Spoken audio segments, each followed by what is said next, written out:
అంటే ఈ చట్టాల కేసులో వాళ్ళు చట్ట ప్రకారం చర్యలు తీసుకున్నప్పటికి కూడా ఇప్పుడు వ్యక్తిగతంగా కొంతమంది అధికారుల మీద కక్ష సాధింపు ఇందులో కక్ష సాధింపు అని మాట్లాడుతున్నారండి, నాకు అర్థం కావట్లే. జత్వానీ గారి కేసులో మీకు తెలుసు, ఆవిడని ఇంతకుముందు ఏదో ఇబ్బంది పెట్టారని చెప్పేసి ఒక లేడీ బయటకు వచ్చి ఎక్కడో పక్క రాష్ట్రం నుంచి మన పోలీస్ డిపార్ట్మెంట్ మీద నమ్మకంతో, ఈరోజు ఎన్డీఏ గవర్నమెంట్ మీద నమ్మకంతో ఆ రోజు వచ్చి మనకు ఒక కంప్లైంట్ ఇచ్చిన తర్వాత దాని మీద విచారణ జరిగిన తర్వాత ఆ విచారణ నేపథ్యంలో కొంతమంది ఐపీఎస్ ఆఫీసర్స్ అందులో ఇన్వాల్వ్ అయ్యారని సంగతి తెలిసి వాళ్ళందరినీ కూడా కేసులు పెట్టి సస్పెండ్ చేయడం జరిగింది. అందులో భాగంగానే విద్యాసాగర్ నడుగోండు కూడా అరెస్ట్ చేసి ఆ రోజు పెట్టుకోవడం జరిగింది. ఓవరాల్గా 7A1 నుంచి A7 వరకు ఉన్నారు. చాలామంది వాళ్ళు తప్పు చేయలేదని ఫీలింగ్ ఉంటే ఎందుకు యాంటిసిపేటరీ బెయిల్ తెచ్చుకుంటారు? అందులో చాలామంది యాంటిసిపేటరీ బెయిల్ కూడా తెచ్చుకుని ఉన్నారు. ఈరోజు ఎవరైతే మాజీ ఇంటెలిజెన్స్ చీఫ్ ఎవరైతే ఉన్నారో ఆంజనేయులు గారు, ఆయన కూడా సీతారామ ఆంజనేయులు, ఏఎస్ఆర్ ఆంజనేయులు, వైఎస్ఆర్ ఆంజనేయులు, ఏదో ఒక ఆంజనేయులు, ఆయన కూడా ఈరోజు ఆ విషయంలోనే ఈరోజు అతన్ని కూడా అరెస్ట్ చేయడం జరిగింది. సో మేమంతా పారదర్శకంగా వెళ్తున్నాం. మాకు ఎవిడెన్స్ లేకుండా డిపార్ట్మెంట్ వాళ్ళు ఏ చర్యలకి ముందుకు వెళ్ళరు. విత్ ఆల్ ఎవిడెన్స్ గ్యాదర్ చేసుకున్న తర్వాతనే మేము కూడా ఏదైనా ఒక చర్యలు తీసుకుంటున్నారు. విషయం ఏంటంటే విచారణకి మాత్రం అందరూ కూడా సహకరించాల్సిందిగా కోరుకుంటున్నారు. గత 5 సంవత్సరాలలో జరిగిన ఏదైతే ఆనాటి ప్రభుత్వ హయాంలో జరిగిన విషయాలపై యాక్షన్ త్వరగా జరగట్లేదు అనేది ఒక వర్గం వాదన. మరికొంతమంది రాజకీయంగా కక్ష సాధిస్తున్నారంటారు. ఎట్లా డిపార్ట్మెంట్ సార్ ఒకటే అండి, ఇప్పుడు ఏదైనా ఇప్పుడు ఫర్ ఎగ్జాంపుల్ నేను దెబ్బతిన్నాను అనుకోండి, నేను దెబ్బతినేటప్పుడు అవతల వాడికి అదే రకమైన దెబ్బ ఇమీడియట్గా తగలాలని కోరుకోవడం అనేది మానవ నైజం. సో ఆ నైజంలో భాగంగానే ప్రతి ఒక్కరు ఇంకొంచెం లేట్ అవుతుందేమో అనుకుంటారు. కానీ ఆ పొజిషన్లో ఉన్న వాళ్ళు ఏం చేయాలంటే ఇంతకు ముందులాగా అడపా గబగబ తీసుకెళ్ళి ఒక నోటీస్ ఇచ్చేసి లాక్ వచ్చేసి మొహాలకి గుడ్లు కట్టేసి కూర్చొని పెట్టి తీరా కోర్టుకు వెళ్ళేసరికి కోర్టు ముట్టికాయలు పెడితే ఒక నోటీస్ ఇచ్చి ఇంట్లో పంపించేసిన పొజిషన్స్ ఎన్ని లేవండి. ఈరోజు లాస్ట్ గవర్నమెంట్ చేసిన అత్యుత్సాహ పనుల మీద కొన్ని వందల కేసుల్లో కోర్టులు ముట్టికాయలు ముట్టినాయి. కానీ ఈరోజు మాకు ఆ పొజిషన్ లేదే. ఈరోజు మేము ఏదైనా సిస్టమేటిక్గా చేస్తున్నాం.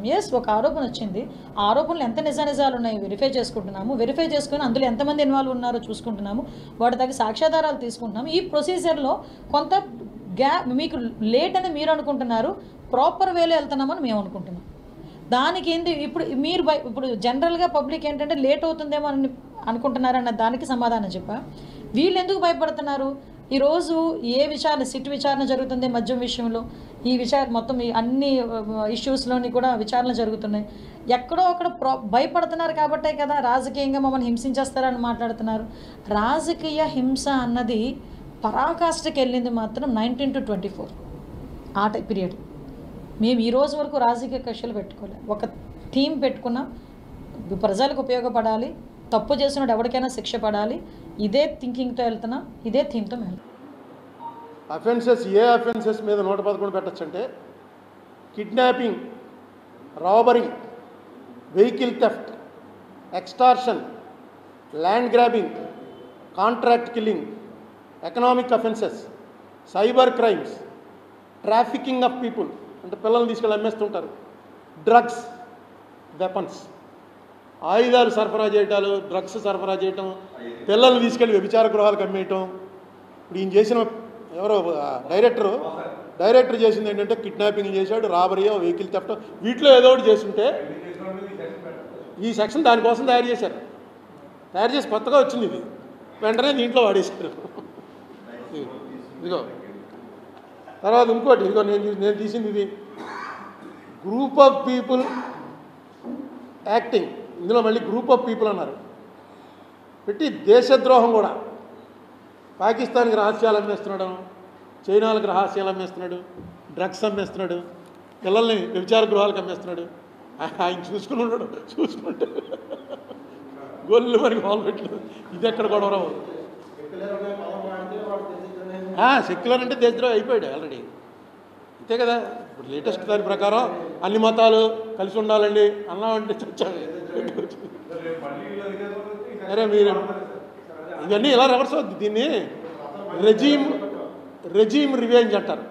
వీళ్ళు అధికారంలో ఉన్నప్పుడు వాళ్ళ మీద, వాళ్ళ అధికారంలో ఉన్నప్పుడు వీళ్ళ మీద. ఈ ఆంజనేయులు గారిని నేను కలవడం పూర్తిగా నాకు 20 ఏళ్ళ క్రితం నుంచి, అంటే నేను ఎంపీ అయిన తర్వాత చాలామంది ఐఏఎస్ వాళ్ళు, ఐపీఎస్ వాళ్ళు, ఆఫీసర్స్ న్యాచురల్గా కలుస్తారు, కొంతమంది ఫ్రెండ్స్ అయిపోతారు. కొంతమంది అసలు ఇప్పుడు గుర్తు కూడా పట్టరు, కొంతమంది పరిచయస్తులుగా ఉంటారు, అట్లా స్టేజ్లు ఉంటాయి. అలాగా ఫ్రెండ్గా అయిపోయినటువంటి ఆఫీసర్లు కొంతమందిలో ఈ ఆంజనేయులు గారు ఒకడు. ఈయన కొన్నాళ్ళు ఢిల్లీలో పనిచేస్తున్నప్పుడు కూడా నేను ఢిల్లీ వెళ్తే ఫోన్ చేయడం ఎక్కడ ఉన్నారని అడగటం, ఈయనతో మంచి టచ్లో ఉంది. ఈయన ఇంటికి కూడా వెళ్ళాను, వీళ్ళ ఆవిడ కూడా నాకు బాగా తెలుసు, వీళ్ళ పిల్లలు బాగా తెలుసు. మన జంజాల గారు వియ్యంకుడు, సినిమా డైరెక్టర్ జంజాల గారు వియ్యంకుడు. నాకు తెలిసి ఇతని మీద ఎప్పుడు కరప్షన్ ఛార్జెస్ అనేది రాలా. జనరల్గా పోలీసు వాళ్ళకి శత్రువులు చాలా ఎక్కువ మంది ఉంటారు, ఇతనికి ఇంకా ఎక్కువ మంది ఉంటారు.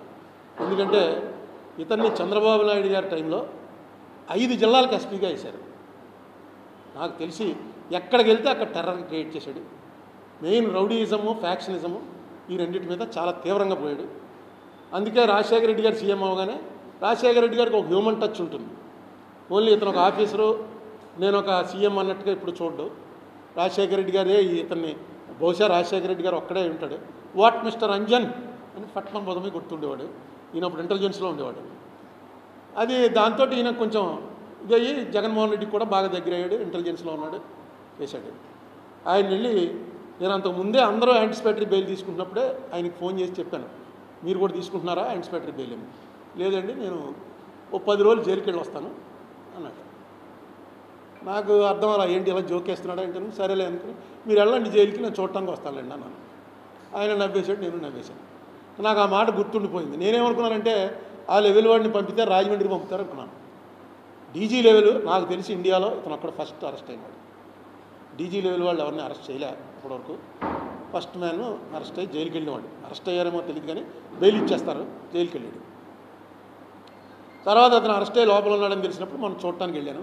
ఎందుకంటే బాబు ఎండలో పడి ఇలా వచ్చారంటే, నేను మాట అన్నాను కదా చూడటానికి వచ్చాను అంటే, ఇంకా కొన్నాళ్ళు కొంచెం వర్షాలు పడ్డాక రావాల్సిందని అంటే ఇంకా ఎన్నాళ్ళు ఉంటావా బాబు అన్నాను. అప్పుడే ఎక్కడ వదులుతారు, ఉంచుతారు. నేను మెంటల్గా ప్రిపేర్ అయ్యాను. ఇంకా ఓకే అప్పుడే ఆవేళ ఏదో ఏపీ పేపర్లో ఈనాడులో ఏదో వస్తే అది మొన్నటి చేస్తారు వాళ్ళు. ఈనాడులో ఏదో వచ్చినా మొన్నటి అది జరుగుతుందన్నమాట.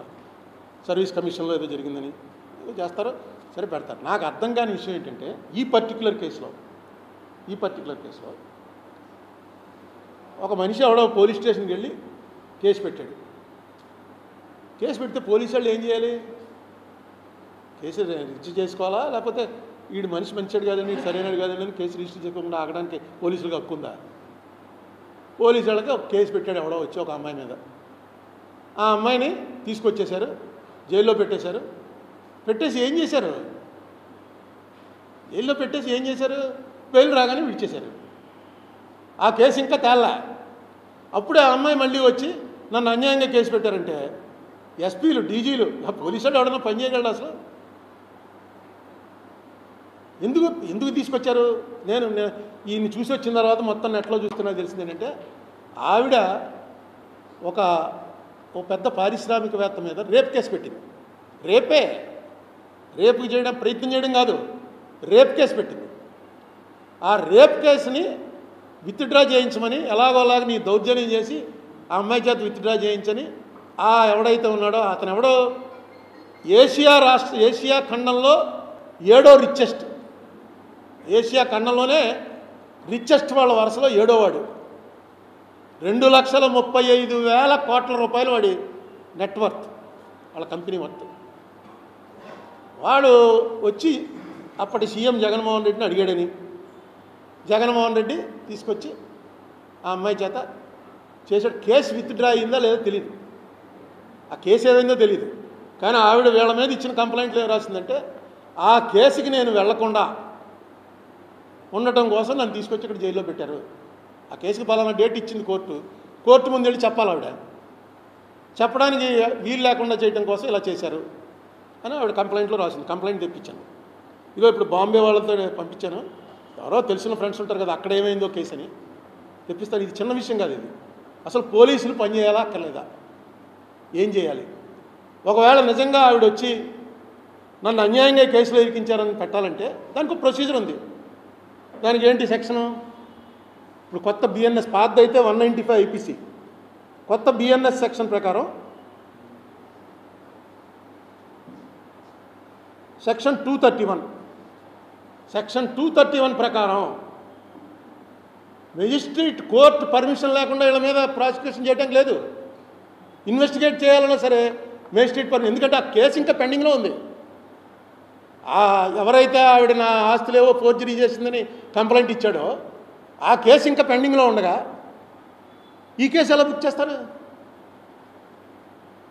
బుక్ చేయాలంటే ఈ సెక్షన్ ప్రకారం పర్మిషన్ తీసుకుని చేయాలి. అది చట్టం. తీసుకున్నారా? లేదు. పోలీసు వాళ్ళని తీసుకెళ్ళి లోపలేటువంటి అసలు రేపు నుంచే పోలీసు వాళ్ళు ఎవడన్నా ఇప్పుడు ఎమ్మెల్యేలు వాళ్ళు ఫోన్ చేసి చెప్తుంటారు, ఏమండి ఏంటి ఇంకా అరెస్ట్ చేయలేదు అరుణ్ కుమార్ని? నేను చెప్పాం అంటే సార్ ఒక కాగితం రాసి పంపించండి, ఆ కాగితం నోటరీ చేయించండి, ఆ నోటరీ చేయించి ఆ కాగితం పంపిస్తే ఆ కాగితం నేను ముందు వెరిఫై చేస్తాను, మీదో కాదో వెరిఫై చేసి అప్పుడు యాక్షన్ తీసుకుంటాను. పోలీసు వాళ్ళు ఎవడమాట అండి. ఇంకా ఇప్పటికే పోలీసు ఉద్యోగం అంటే ఎవడధికారులు కేడీ గారిని తీసుకొచ్చి లోపలికి వెళ్ళి సార్ అంటున్నారు. ఏమో రేపు వాడు ఎమ్మెల్యే అవుతాడో ఎంపీ అవుతాడో